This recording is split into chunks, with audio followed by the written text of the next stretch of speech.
Hey everyone, welcome back to my YouTube channel, and I'm really excited to have the most amazing girl here with me today. She's a friend and a colleague, Dr. Shadi. You might recognize her from TikTok. She went pretty viral quite early on and is definitely a trailblazer and making a massive mark on the dental profession.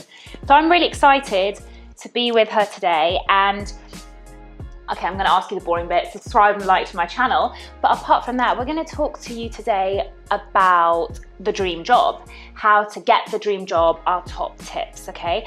And we're both going to have more of a conversation, give our top tips, and hopefully we'll help you guys. But I'm going to caveat one thing before we go further. There is no such thing as the dream job. In fact, Shadi and I both started quite similarly in our career. And the reason why that we have got to where we are is because we worked really hard for it and we had a vision of where we wanted to be. So without any further introduction and going into it, I'm going to let Shadi tell her story. Hi everyone, it's such an honor to be here with you. You're such an inspiration to a lot of us young dentists, and I think what you said, everything is absolutely true. I completely agree with it, because I think what you tend to think, it's a misconception when you just start out on your journey. You think someone's going to hand you the dream job and it's going to be in the most ideal location and you're going to do the best kind of dentistry, but the reality is there's no dream job that you're going to just get. It's what you make of that job that you're in. And I think the sooner you realize that, the better it will be for you, because you realize it's going to be as good as you make it, essentially. And that's all down to you. It's a little bit scary, to be honest, though, because it's like your only limit is yourself.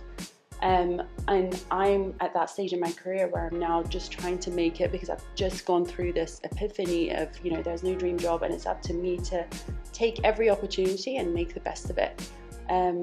But I just want to interject there as well. So Shadi, when did you graduate?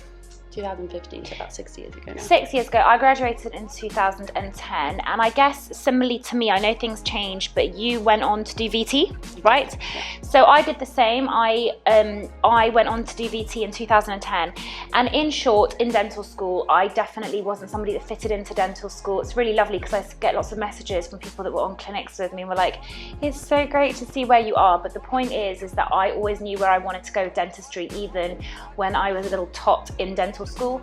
I wasn't the cookie cutter academic. I wasn't doing all the papers. I was making sure that I was passing my exams and getting through.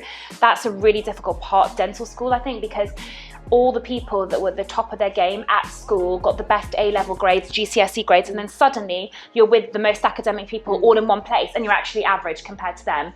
And there's kind of like 1% of the year that are really at the top all the time. You know, I don't know if you're experienced the same. I think maybe she was that 1%. Yeah, I think you go from an environment where you're used to being the best in school. You know, the school I went to, not very many people had aspirations of doing healthcare related stuff or doing Oxbridge or anything like that.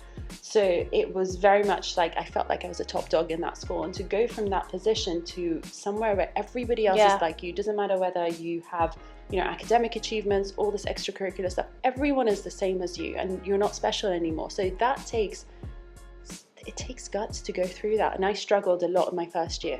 Yeah, and I think that's a really critical thing to say, that the way that you are when you're younger doesn't define how you're going to be when you're older, or it doesn't limit where you're going to go. And I think that's a really hard thing, because as a child, teenager, so forth, we believe that the adults around us know how we're going to shape in the future. I even remember from primary school to secondary school that there were teachers that were like, oh, she's going to be not good at anything apart from drama.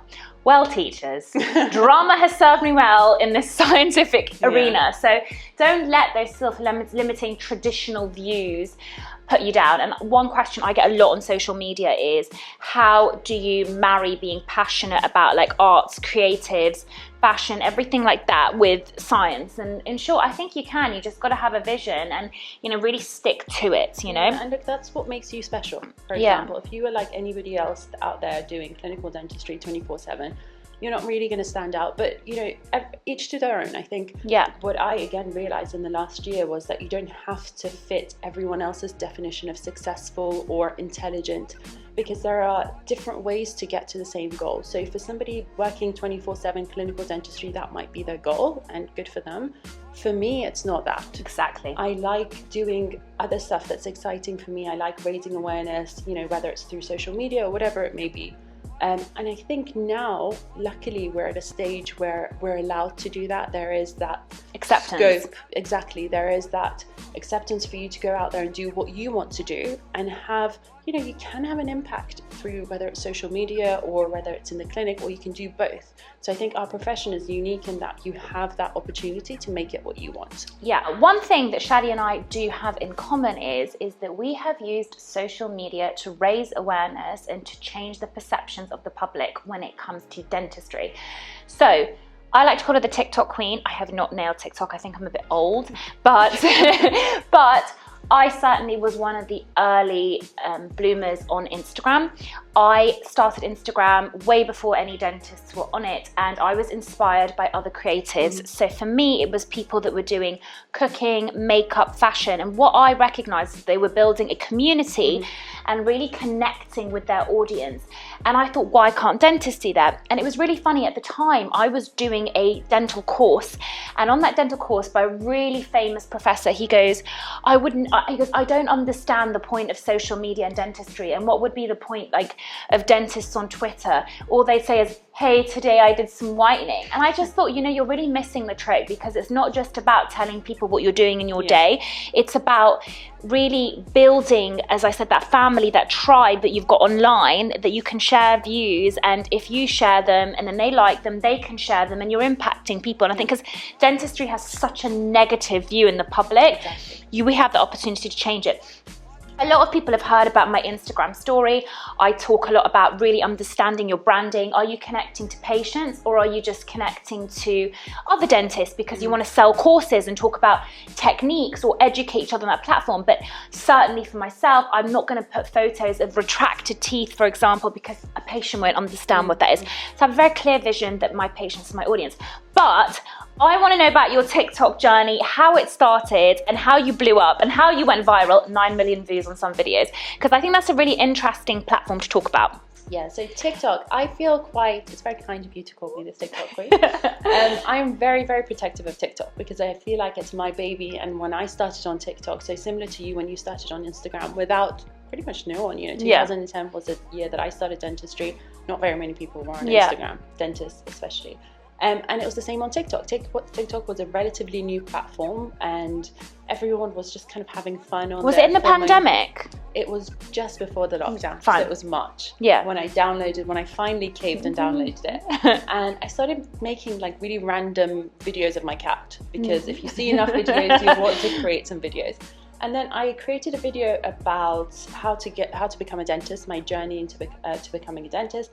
And it went, in my view at that time, it went viral. How many thousand views? 70,000 views, which at the time I was like, wow, there was like 5 people watching. Yeah. It depends. TikTok is so crazy, and you never know how the algorithm works. So to me, I was like, okay. And then I had like a realization. I was like, look, people at the moment, it was just at the beginning of, the pandemic, lockdown starting, that kind of thing.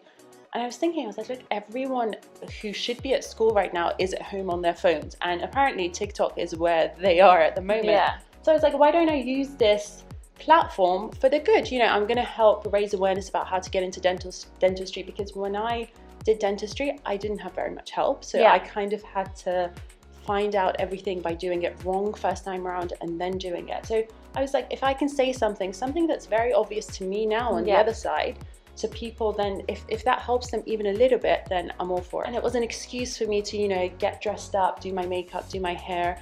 And I would look forward to it. I'd be like, this is my TikTok filming day. Yeah. Everyone will probably know my bathroom because it had the best lighting. So I would just literally put my phone up against the window and start making videos. And it kind of grew from there. And there was one video that kind of went viral, and it was about the difference between crowns and veneers. On TikTok, people will... 9 million views, guys. I strongly recommend that you go and watch it. Just because I had seen people talk about it on Instagram, and I was like, I don't want this to be a case of bashing other dentists. It's just a case of raising awareness. So it took me a while before I kind of put my own spin on it, and I was like, look, this is what it is. And it went viral literally overnight. It got like a few million views. But you went, as far as I remember, you went from like 20,000 to like 100,000 followers overnight, literally, yeah, you know? So that's the power of TikTok. It can grow really well. And then from there, you know, it was shared on all different platforms like Lad Bible, Unilad. It was on Apple News. My dad was reading Apple News, and he was like, "Why are you on the trending news?" Yeah, it was so surreal. Like my brother came home, he was like, "You're on Reddit." Like it was ridiculous. But it raised awareness, and I'm so glad so many people messaged me saying I had no idea about this and all this kind of stuff. So it was good, and it kind of grew from there, and I've just been trying to keep up with making videos to raise awareness and also just show that, you know, we're not scary people, we're humans at the end of the day. I think that's amazing. And so the one thing, guys, is that I want to take away, because obviously the whole topic of this is how to find my dream job. The point is that Shadi did the video on TikTok, and then she was on the radar, not only of patients, but other dentists. And the point is, in this new digital age, people don't want to know that you just have this incredible dental skill. That's great, but they also want to know that you have the ability to make a difference. You know, that is the new thing that other professionals are looking for when they're looking for professionals to look after them. They want them to have that X factor. And that's how I came across her. I was like, who is this young person? You know, she reminds me of me. But it was because I saw that drive and that ability to just put yourself out there, but in a way that was really powerful, not scaremongering way, but in an educated way. And my whole thing was also about really breaking boundaries so that patients felt really connected to doctors and dentists. Recently, I got asked in an interview, do you think there's a space for doctors and dentists to be influencers? I said 100%, because if anyone should be influencing health decisions, it should be doctors and dentists. You know, much love and respect. I've got lots of best friends in the arena of fashion influence, cooking influence, creative influence. But when it comes to making health decisions, I want it to be from somebody that has a degree and scientific backing behind them. So for me, I think it's a massive place to have them, and I think that kind of stirs up the whole debate. Now, I think as well we should give people our top 3 tips of trying to create your dream job in the way that we have done through building up a social media presence. So the first one, I would say the most important thing is to define what success is for you. So your definition of success might be entirely different to someone else's. And unless you know what that is, you can't go about making that dream come true. So for me, that took a while to realize that actually what I want to do is completely different to what other people want to do. And if they don't agree with it, like that guy who told you there's no space for dentists to be on social media, that's okay. That's their opinion. It's not fact. You do you. Just putting out there. Exactly. They want to go about life the way they want. You go about it the way you want to. So I think number 1 would be define your definition of success and what your dream life would be like. And then I know it sounds a bit wishy-washy, but manifest it. It does become true. If you work hard enough, as long as you know what you're aiming towards, you will get there eventually. You will stumble across the way a lot, and you will feel like quitting a lot throughout the way, but you will eventually get there. So that's probably my number 1 tip. Perfect. My number 1 tip is similar to Shadi's, and it's about having a vision. Be very clear about where you want to be, even if you're not there. So for example, I knew even from my VT year, 1 year out of dentistry, that I wanted to do dentistry that made a difference to people's lives. And for me, I wanted to explore what makes the biggest difference. I did lots of courses in different topics. I did stuff in endodontics, I did stuff in cosmetic dentistry, I did stuff in prosthetics, all the different things. And then I realized when I stumbled across cosmetic dentistry that had the most impact on people's lives. So my vision was, yes, I am working in a predominantly NHS practice with 0 private potential, or very little private potential, but my vision was there the whole way through, and it took me years to get there. So make no mistake and think that we have grown into what we have overnight. Yes, we joke about the whole TikTok thing, but she's still manifesting the type of work that she wants to be in, you know, not that I'm trying to speak for you, but I know from the conversations that we've had. And for me, I'm still learning and on this journey, but I've been doing this for 10 years. And in that 10 years, it's taken me 10 years to become a cosmetic dentist, not 2. So that's my number 1 tip, is have the vision clear in your mind. And then your second one? I would say invest in yourself. Yeah. Because I spoke about this on my social media recently, but when I went through a very difficult job about a year and a half ago now, and it was at that job that I actually realized that this isn't what I was going to do, because I was working 6 days a week. And I had an epiphany. I was like, look, I'm going to create a brand for myself, and I'm going to become that person that I want to be. And I remember I booked myself a professional photo shoot session. And at the time I was like, who do I think I am? Like booking myself I told my mom, she was like, what, why? I book them every month, literally. But honestly, like, it helped so much. And I went through that, and now every professional photo of me that you see anywhere is that. So I think I need to book another one.